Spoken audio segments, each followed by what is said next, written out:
Hi, I'm Sarah Morrow, Realtor with Sell State Peak Realty.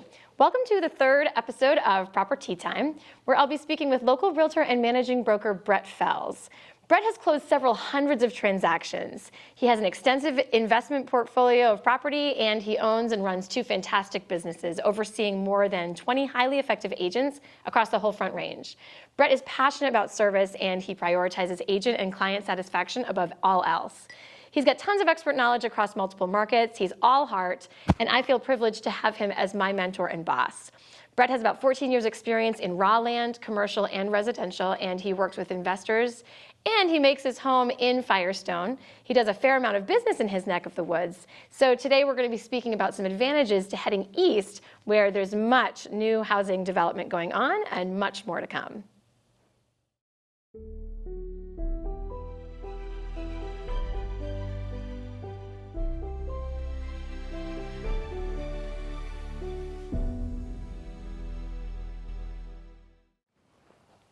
Hi, Brett. Hi, how's it going? Good. Thanks for being here. Thank you. And thank you for the very nice introduction. Oh, my pleasure. Let's dive right into it, shall we? Awesome. So today we're talking about Frederick, Firestone, in particularly, and but really that whole area. And you seem to be one of the experts. You do a ton of business out there. So are most of the homes in Frederick new? And if so, what do you think about living in a newly built area? Like, what are the advantages to that? Yeah, for sure. I guess the best way to put it into perspective is those two towns, they kind of mingle together. So when we say Frederick, Firestone, we kind of think of them as one, but they are two towns. Okay, so at the end of the day, I just look at today's population of like 32,000, and these towns have been around for over 100 years. So at the turn of the century, about 20 years ago, it was about a quarter of that. So in the last 20 years, we have seen pretty heavy growth. And especially in the last like 7 to 10 years, we've seen substantial explosion. And it's still going on today. You know, there's new build developments that buyers can purchase in, which is awesome. And it's just a very attractive place for developers to look at, to purchase land and to keep buying and building. So it's nice, you know, and I don't see that part of it slowing down, but what I like about it, because I live there and I actually live in a new build complex now, is you all kind of get to start at the same point. You know, I absolutely love that part of it. Yeah. I'll share some more financial reasons why I love it here in a bit, but the beauty of it is that I absolutely love that when you're all buying a new build and you're all buying in that complex, you're all new, you know, and you kind of get to start at the same point. So that doesn't necessarily happen when you're buying resale. You know, when you're buying resale, you're kind of breaking into a market. You might have neighbors that have known each other for 8 to 10 years already. You're the new kid on the block. Total new kid on the block, and at the same time, it's like, it's not only hard to break into those relationships personally, but when anything goes wrong or right in a neighborhood and it requires some type of neighborhood opinion and vote to it, right. It's a lot easier when everybody's new, because you kind of are able to choose, do I want to be a leader in this situation, or do I want to just sit back and let others take it on? So if you're in the first half, if you're a leader, it's a lot harder to do that in a neighborhood that's already established, and kind of breaking into that is already established and they already kind of have their status quo going on. So that makes sense. Personally, that's why I love it. So you said you're in an 8-year-old house, or you're in a 1-year-old? Like, how new are we talking? Are you the first owner? No, so I've lived in Firestone since 2013, but I owned a resale before, and we sold that about 1.5 years ago. So I live in an 18-month home now, which was a brand new home. So, what do you love about it? Well, the house itself, I absolutely like. I love, like I said, with the neighbors, everybody's kind of meeting each other at the same time, so that's cool. The house itself is all the majors are taken care of. You know, I absolutely love that portion of it. Usually when you're going into a house, you have this checklist when you're doing an inspection. It's like, what are the most important? And you always go to like the most important, like roof, furnace, AC, all these big ticket items. All those are new. Now, it's not that something might not go wrong with it, but there's an excellent chance that those are taken care of. Now we can concentrate how we want to customize it. Whether you do that through the building process or you have the money right away to do that afterwards, That's what I love about it. You know, we were able to customize some of our home when we put it under contract in the new like build the process. Yep. But some of it we weren't. But because we didn't have to worry about all those big ticket items, we had a lot of cash to spend afterwards to put in a deck out back, you know, to put in some built-in shelving in the TV room. So we were really able to customize it right away, which we love. And these are high efficiency homes that we're not really seeing in Longmont or Boulder anymore, of course. No, yeah. I mean, since I would say that started turning around the year 2000 anywhere. You know, anywhere where they started to build, builders really started putting a lot of stock in making these homes more efficient. Oh, they're brilliant. Yep. I mean, the engineers that think of this stuff, Yeah. the grade and the garage so that oil doesn't pool to, I mean, they think of everything. Insulation, everything. Oh my gosh, It's the awesome. Tupperware steel, like everything's so tight. Right. All right, so we kind of talked about it, but what would you tell a buyer, or what do you tell your buyers who are working and running a business in Longmont, but maybe can't live in Longmont for whatever reason? What are the other advantages or benefits to your area? And how do you sort of talk about schools with your wife? How do you manage the commute time? Yeah, no, definitely. I mean, I'm living proof of it. As you know, my offices are here in Longmont, and they've been here for at least 5 out of the last 8 years that I've lived in Firestone. So what I always recommend when you're starting a buying process, and especially in today's market, what I always highly recommend is that buyer needs to be uber prepared. They have to be ultra prepared to be competitive in this market. And one way to kind of get laser focused on what you're looking for is we use this tactic called the buyer triangle, okay? And what it is obviously the triangle has 3 points, and on each point you have price on one, you have location on the second, and then you have amenities on the third, okay? So most of the time, unless you have unlimited amounts of money, price is always going to be a factor, right? So price is always going to be a driving factor.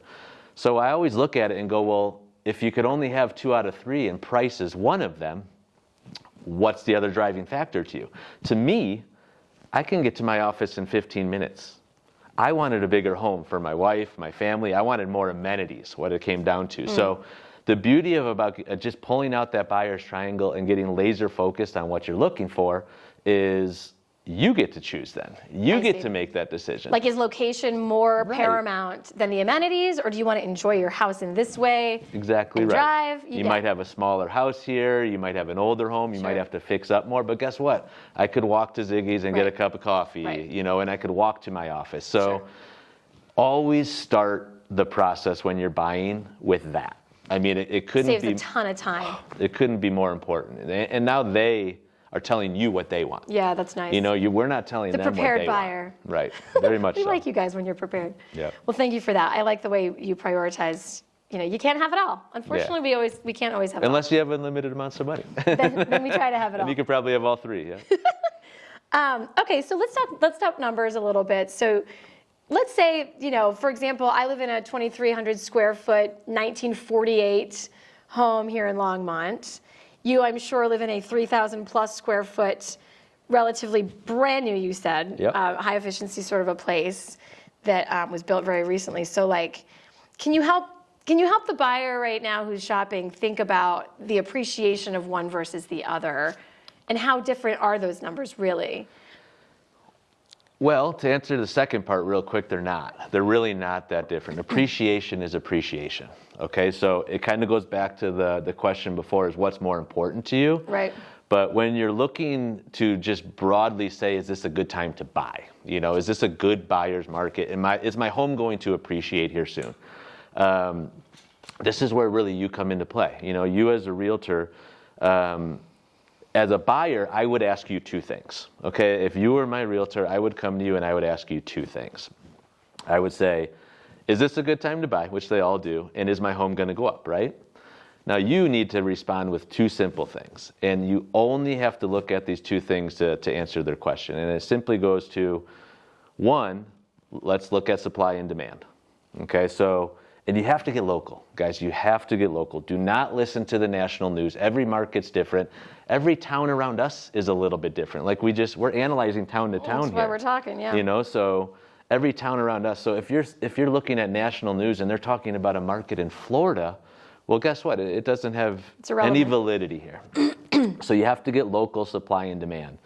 And when you're looking at supply and demand, typically a balanced market is somewhere around 4 to 6 months, okay, of inventory. And what that means is, starting today, if nobody listed their home from here on forward, there is enough inventory for the amount of buyers that are currently out there to last 4 to 6 months. Okay, Currently on the market. Currently on the market, yep. So whatever's currently on the market and the amount of buyers that come in, that will basically deplete within 4 to 6 months. That's a balanced market.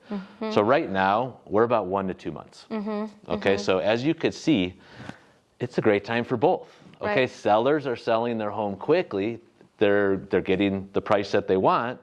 But buyers are also buying in an appreciating market, and that's what you want. Everyone you want the thinks, win-win. Totally. Everyone thinks that you need to buy low. Well, guess what? When you're buying low, you're buying in a depreciating market, and that's fine. You're going to get a good deal, but you have to wait a lot longer for it to come back and appreciate. So it all comes down to how long do you want to wait on your investment? How long are you willing to wait? How long are you willing to wait? Right. Yep. Right. I would much rather get it on the uptick and just analyze that supply and demand As you go. Yeah. And it's all monopoly money unless you cash out anyway. So at the end of the day, if I say, oh wow, I have $150,000 staring me in the face right now, do I want to cash out? Right. Yes or no? Does it work in my other 3 factors or 2 factors? Totally, yep. And the other thing I would look at is interest rates. And these have been historically low for 7, 8, 9 years now. I Yep. mean, we've been under 4% for A decade? yeah, close to it. So at the end of the day, it's like, don't get scared if it goes from 3.5 to 3.75. I mean, Right. we're not losing huge change here. I don't care what you go out and buy and finance. You can name anything else in the world. You might have an initial 0%, but what can you buy that is this large of an investment for under 4% interest rate? Right. At 3 to 5% down if you're living in it. So Right. it's free money, and everybody knows that. And But they're still waiting. But they're still waiting. We all tend Yeah. to watch and wait and fear. Well, I appreciate the way that you said that, because I've tried to explain to my sellers and buyers that it's a win-win and that it can be good for both, mutually beneficial. Right. But it's hard for them to see that when they're on 2 sides of a table in a transaction and they're Yeah. trying to win the best for them. Okay, so the last thing I would ask is just, can you give us an even more concrete example of, say, like a family in your area that you know personally that has like quickly built up equity just by getting in when they did, just by purchasing, just by getting off the fence? We have a lot of renters in this area still. We have tons of first-time home buyers that are staying, that want to step up to that second, third home. Right. But again, they're waiting and seeing what's going to happen. Yep. I mean, I'll just give you my example. I won't give you exact numbers, but Tell us about your family But I'll financial. give you my example. So we moved to 2013 into Firestone in 2013, and we bought a resale home, like I said. You mean, when you say resale, brand spanking new? No. Already, it was built in 2000. Okay, Okay. right. So it hit the market again. It was Okay, already this was- owned. Yep. Exactly right. That's when you first moved to Firestone. Okay. Yeah.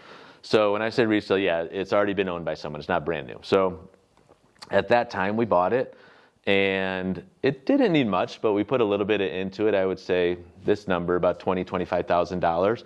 I sold it 6.5 years later, so the beginning of 2020, and I made a substantial 6-figure profit. Wow. Okay, so Okay. anywhere 8 to 12% year over year. And that was really not doing much to it. So Wow. that launched me into what I wanted to do with this new build that we bought 1.5 years ago. And I will tell you some bonuses about, I don't want to steer you either way, but I will tell you some bonuses about purchasing a new construction home, especially in today's market. The biggest reason we did it is we didn't want to go out and compete.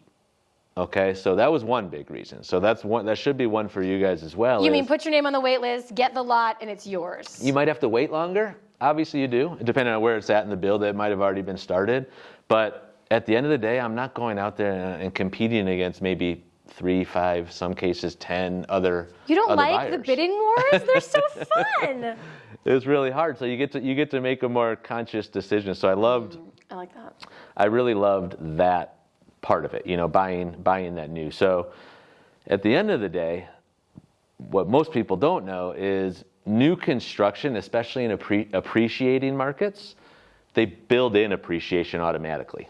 Okay, so what that means is... In the purchase price? Yeah, just over time. So if you can look at a new build complex and preferably buy within the first 60% of it being built. Okay, so now you know that there's more coming, okay, behind you. And what new builds do is they might have a development that's 2,000 lots, but they're only going to release like 100 at a time. Okay, once those hundreds go under contract at least and start the building process, they'll release another 100 or another 50. Oh, trust me, I've had plenty of clients on those wait lists. Yeah, but every time they do, they up the price of that same model $5,000 to $10,000. It's built-in appreciation. I see. Okay, so if you can get in, like I said, we got in probably maybe around the 50% mark. You know, it was probably like halfway done, maybe a little before it. And it's about to be built out in the next few months. You know, so like fully? Fully, yep. So in the last 18 months, it caught up and it's about to be built out. Our home in that 18 months has appreciated more than my home did in the 6.5 years of my other one. Okay? Wow. Now this is going to finish, and the market itself is still appreciation. So now this neighborhood is built out, it appreciated over time, or appreciated through the build. Wow. And now we're still in an inventory market that's 1 to 2 months, when I said 4 to 6 is balanced. Oh my gosh. And everything else that starts to sell around it now is going to bring it up too. So that's the huge bonus of buying a new construction right now, is you kind of can see that appreciation, at least for the somewhat near future. Right. You can kind of put a number on it almost. Got it. And a little tip, one last tip is, when you're buying new build, now is an excellent time, because fourth quarter, these developers want to get things off their books. Okay, so it's kind of like a little new build tip. So you might be able to go in, and I'm not saying they're going to give you the farm, but at the end of the day, they might go, okay, well, guess what? We'll throw in an extra 10,000 of upgrades or incentives, you know, to add to that new build. They want to get things cleared. Yeah, you're not going to see that in January. Before entering into the first quarter and bumping up again. Got it. So it's a great time to put them under contract right now, is because they're looking to get them off their books too. Wow. Yeah. So I can really see what you mean in terms of timing. You, in a way, you kind of did a fix and flip on you flipped your own properties as a personal residence. Yep. You made a ton of money just by getting your foot in the door sooner. Yep. Building that equity, taking that money, using it for your next one, stepping up. It's brilliant. You're a genius. Thank you so much for your time today, Brett. Oh, of course. Thanks for having me. You're welcome. Appreciate That's it. The Property.